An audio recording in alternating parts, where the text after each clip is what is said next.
હું પ્રાધ્યાપક doctor Samir Kumar Kantilal Prajapati, arts and commerce college Radhanpur, Sanskrit વિભાગ. કોવિડ-19ની આ વિપરીત પરિસ્થિતિમાં આપણે હરરોજ વિભિન્ન વિષયના લેક્ચર લઈ રહ્યા છીએ. સોમ, મંગળ અને બુધ આપણે વેદાંત સારનું લેક્ચર લીધું. ત્યાર પછી ગુરુ, શુક્ર અને શનિવાર BSM 5 CC 510 કે જેમાં કુમાર સંભવમ, નિબંધ અને છંદ આ ત્રિવિધ પ્રકારનો અભ્યાસક્રમ CC 510ની અંદર આવે છે. એનો પ્રારંભ કરતાં પહેલાં આપણે પ્રાર્થનાથી એની શરૂઆત કરીશું. અનન્યાશ્ચિંતયન્તો માં ये जना पर्युपासते तेषां नित्याभियुक्तानां योगक्षेमं वहाम्यहम्. વિદ્યાર્થી મિત્રો, CC 510 કે જેની અંદર 3 પ્રકારનો અભ્યાસક્રમ સમાવિષ્ટ કરવામાં આવ્યો છે, જેમાં પ્રથમ કુમાર સંભવમ, જેનું સમીક્ષાત્મક અધ્યયન 1 થી 5 સર્ગ સુધીનું છે. છંદોમાં અનુષ્ટુપ, વસંતિલકા, મંદાક્રાંતા અને શિખરિણી આ 4 છંદો અભ્યાસક્રમમાં આવે છે. જ્યારે 4 નિબંધોનો પણ સમાવેશ કરવામાં આવ્યો છે. એમાં વૈદિક ધર્મનું સ્વરૂપ, આદિકાવ્ય રામાયણ, સંસ્કૃતમાં સ્તોત્ર સાહિત્ય અને સંસ્કૃત કાવ્ય સાહિત્યમાં ગુજરાતનું પ્રદાન. આ પ્રમાણેનો જે અભ્યાસક્રમ છે એમાં આજે આપણે પ્રથમ લેક્ચરની અંદર છંદ વિશે અને છંદની ભૂમિકા વિશે ચર્ચા કરવા જઈ રહ્યા છીએ. તો છંદ એટલે શું? કારણ કે જે છંદો જે છે, છંદ સાહિત્ય જે છે, સમગ્ર વૈદિક સાહિત્યમાંથી ઉતરી આવ્યું છે. તો આ વેદ મંત્રોની જે રચના જે છે, એ વેદ મંત્રોની રચના છંદોબદ્ધ જોવા મળે છે.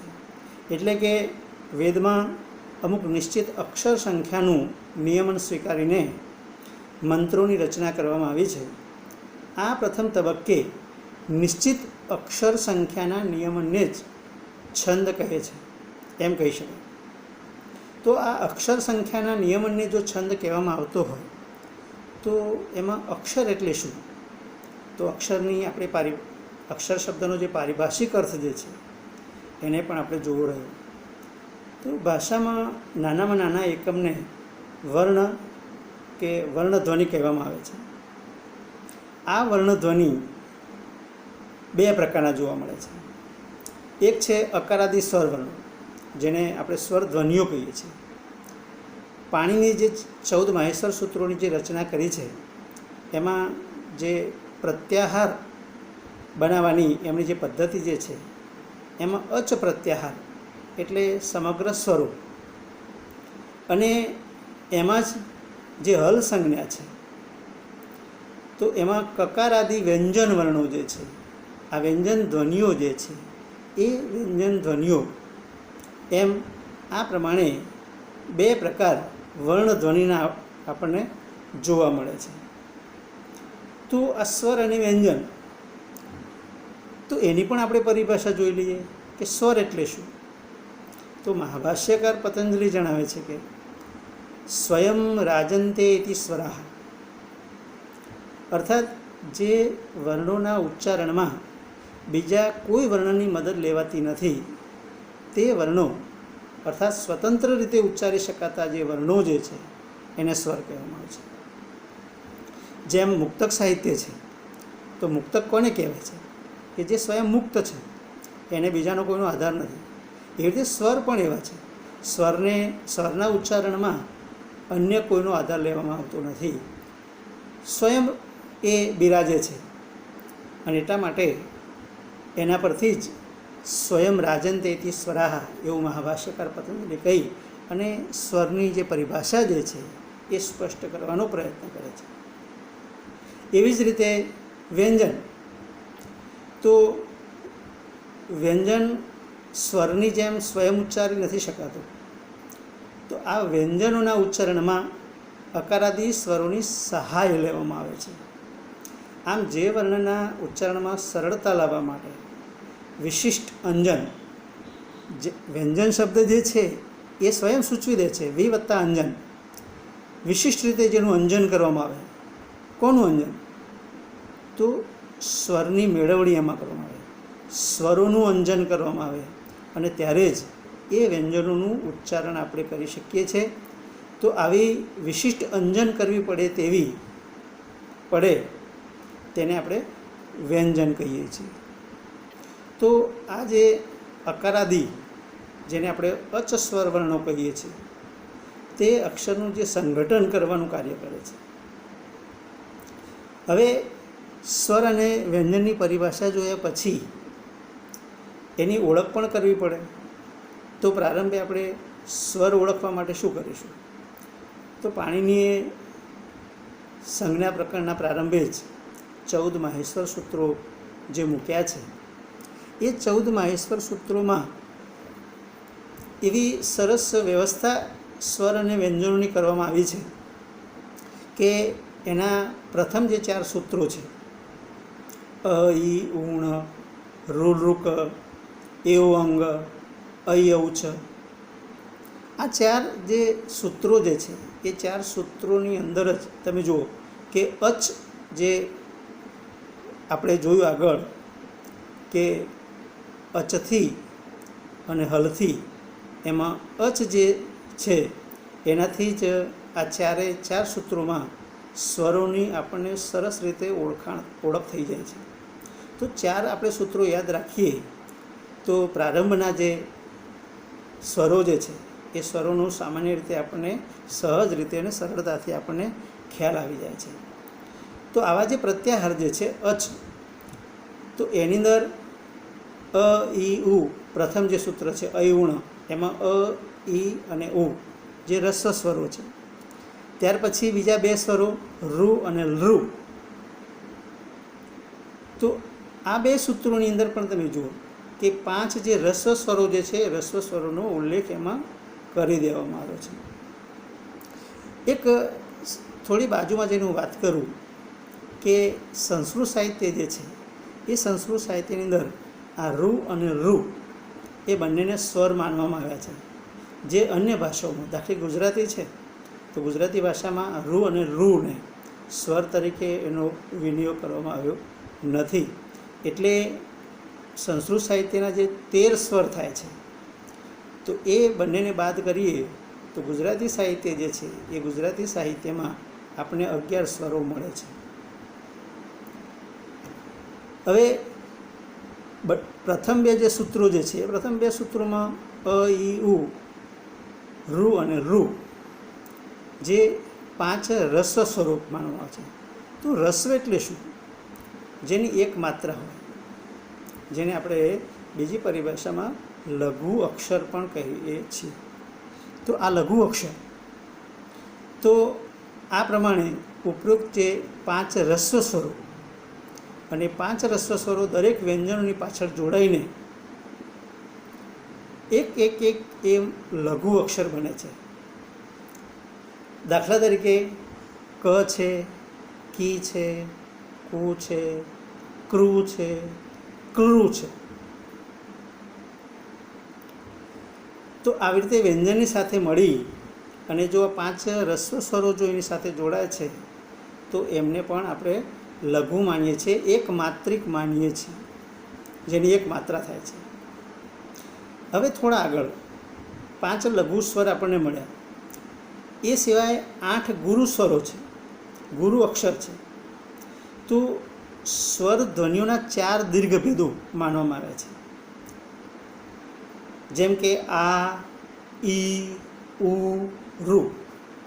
તો આ કેવી રીતે?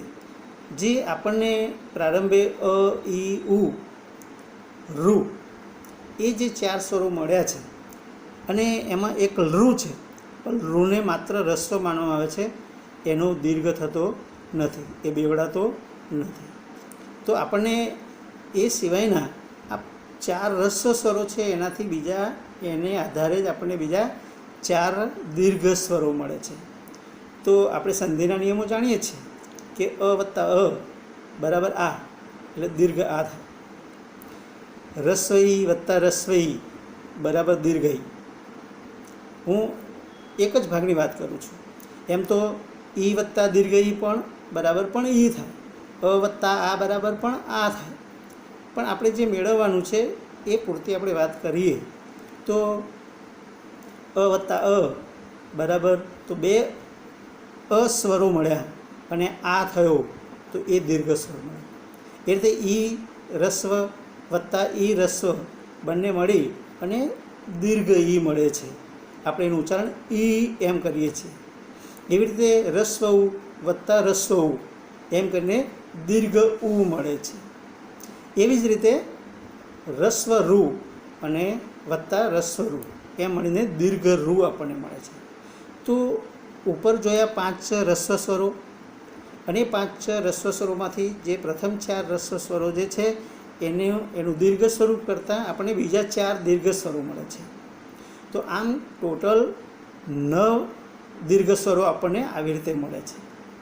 હવે ત્રીજી બાબત કે આ જે સ્વરો છે એ એમના અંદરના મિશ્રણથી આપણને અન્ય બીજા 4 ગુરુ અક્ષર અથવા દીર્ઘ સ્વરો જે છે એ આપણને મળે છે. દાખલા તરીકે જેમ અ વત્તા અ બરાબર આ થતો હતો, તો એ પ્રમાણે અ વત્તા ઈ દાખલા તરીકે કરીએ તો અ વત્તા ઈ જે સંધ્યાક્ષરો છે ની વચ્ચે સંધિ થાય છે, તો અ વત્તા ઈ, અ વત્તા ઉ એમ કરીને આપણને 4 સંધ્યાક્ષરો આપણને મળે છે. એમ કરીને કુલ ટોટલ 13 સ્વરો થાય. તો દાખલા કે અ વત્તા ઈ તો બરાબર એ, અ વત્તા ઉ બરાબર ઓ. આવી રીતે અઈ અને ઔ આ 8 અક્ષરો આપણને જે પ્રાપ્ત થાય છે જે ગુરુ અક્ષર કહેવાય છે. આપણે પ્રથમ ધોરણથી જ બારાક્ષરી શીખતા હતા, તો બારાક્ષરીની અંદર પણ તમે જુઓ કે આ પ્રમાણેના સળંગ આપણને રસ્વ અને દીર્ઘ સ્વરો આપણને મળી જાય છે.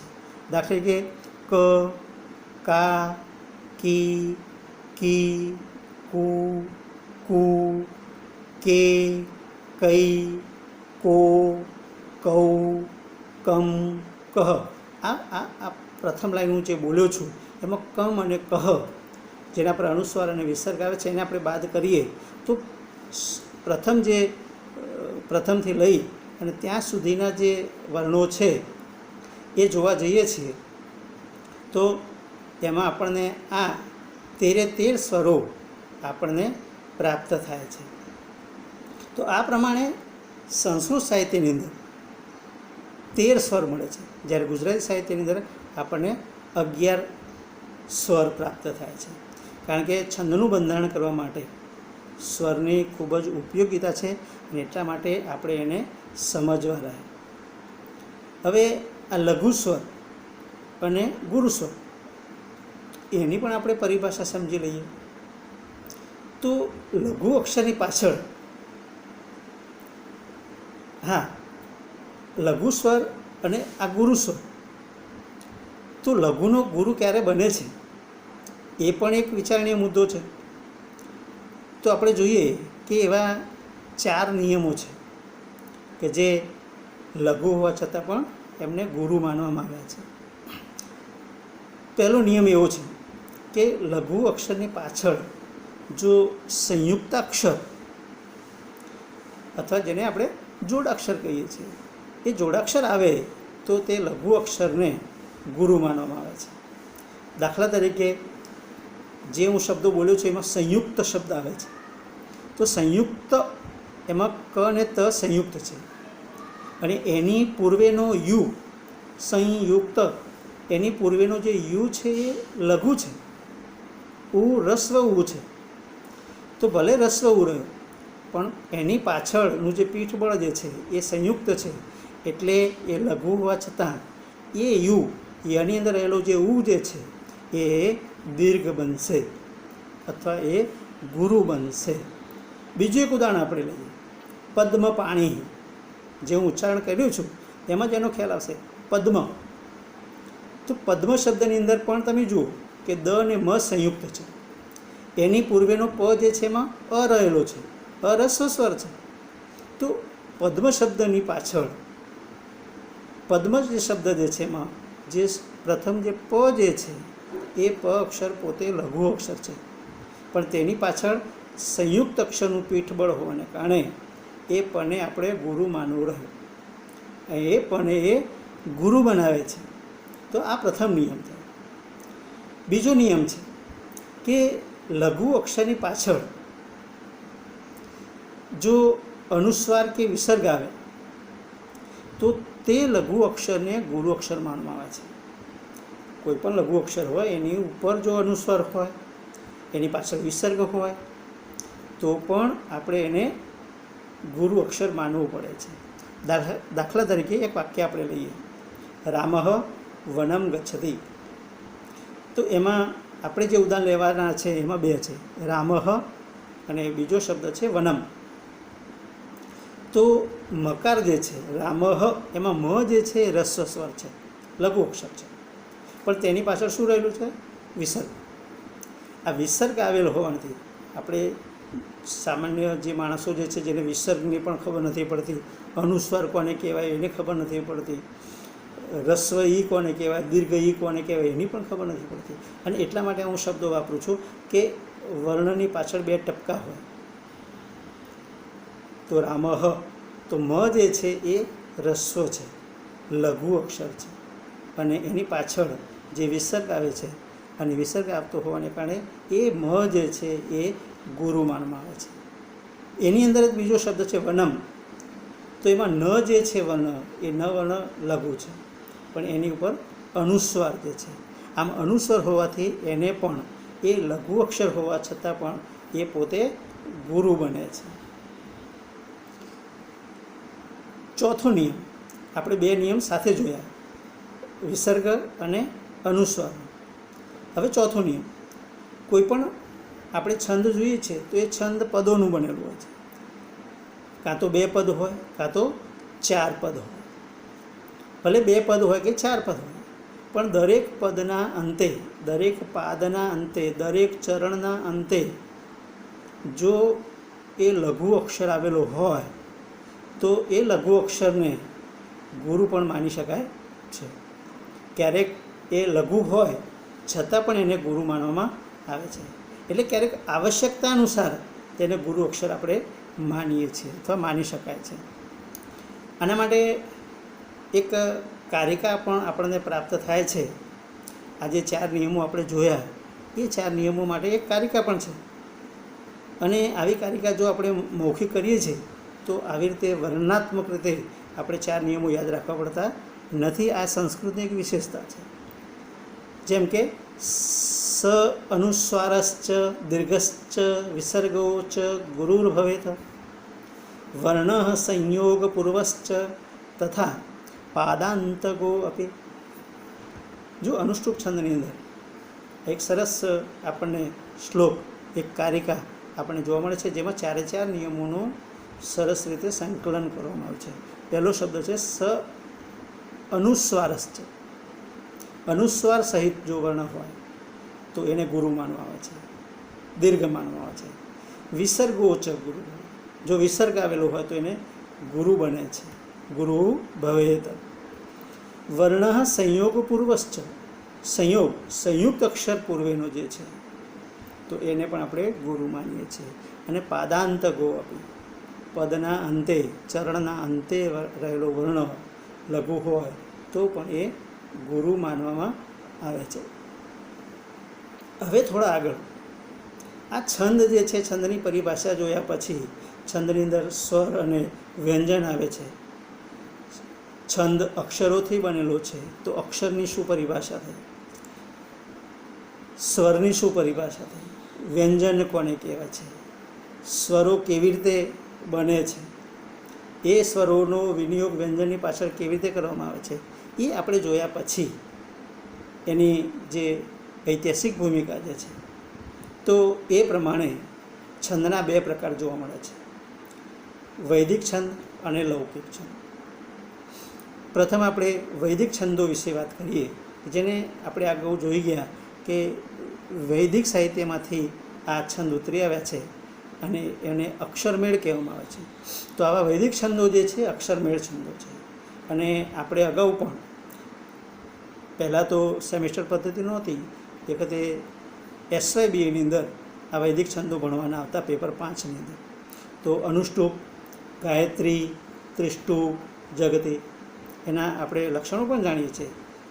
ગાયત્ર્યાહ વસવઃ, ત્રિષ્ટુપો રુદ્રાહ, જગત્યાહ આદિત્યાહ, આવા લક્ષણો આપણે મૌખિક કરી અને એ છંદો વિશેની જાણકારી આપણે એમાં મેળવતા હતા. ત્યાર પછી લૌકિક છંદો.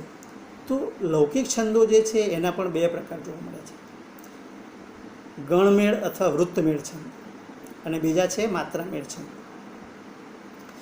ગણમેળ, જેનું બીજું નામ છે વૃત્તમેળ, તો એની અંદર પણ તમે જુઓ કે 3 પ્રકારના ભેદ જોવા મળે છે કે સમવૃત્ત, અર્ધ સમવૃત્ત, વિષમવૃત્ત. તો સમવૃત્ત છંદો જે છે એમાં દાખલા તરીકે મંદાક્રાંતા છે, ઇન્દ્ર વજ્રા છે. અર્ધ સમવૃત્ત તમે જુઓ તો અપરવક્ત્ર છે, વિયોગિની છે. વિષમવૃત્ત તમે જુઓ તો પદચતુર્ધ્વ છે, ઉદ્ગત છે વગેરે છે. જ્યારે માત્રામેળ છંદોમાં આર્યા, ગીતિ, ઉપગીતિ. ગણમેળ અથવા વૃત્તમેળ છંદો જેને કહીએ છીએ આપણે, તો એમાં 3 વર્ણો મળી અને ગણ બનાવવામાં આવે છે, જેને આપણે ગણમેળ છંદો કહીએ છીએ. જ્યારે માત્રામેળ છંદો જે છે એમાં ઉપરની માત્રાઓ ગણવામાં આવે છે અને 4 માત્રા થઈ અને એ એક ગણ બને છે. આમ એ બંનેનું સ્વરૂપ જુદું જુદું છે. પરંતુ હવે આ વૈદિક અને લૌકિક છંદોનું વિસ્તારથી આપણે સ્વરૂપ જોયા પછી આપણે તો હવે અભ્યાસક્રમમાં જે નિયત થયેલા અક્ષરમેળ અને જે વૃત્તમેળ છંદો જે છે, 4 છંદો અભ્યાસક્રમમાં મૂકેલા છે, એમાં જે અનુષ્ટુપ છંદ જે છે એ અક્ષરમેળ છંદ છે. જ્યારે બાકીના વસંતિલકા છે, મંદાક્રાંતા છે, શિખરિણી છે, જે વૃત્તમેળ છંદો છે. અને એની જ આપણને આવશ્યકતા હોવાથી હવેના પછીના વ્યાખ્યાનની અંદર, હવે પછીના જે લેક્ચરની અંદર આપણે એ 4 છંદો વિશેનું આપણે વિસ્તૃત વર્ણન જોઈશું. અને એમાં પણ કે અક્ષરમેળ છંદો કોને કહેવાય અને ગણમેળ અથવા વૃત્તમેળ એટલે શું, ગણ એટલે શું, એ ભૂમિકા જોઈ અને આપણે જે 4 છંદો જે છે એ 4 છંદોનું વિસ્તૃત નિરૂપણ આપણે જોઈશું. અસ્તુ. આભાર. જય ભારત, જય ગુજરાત, જય સરસ્વતી.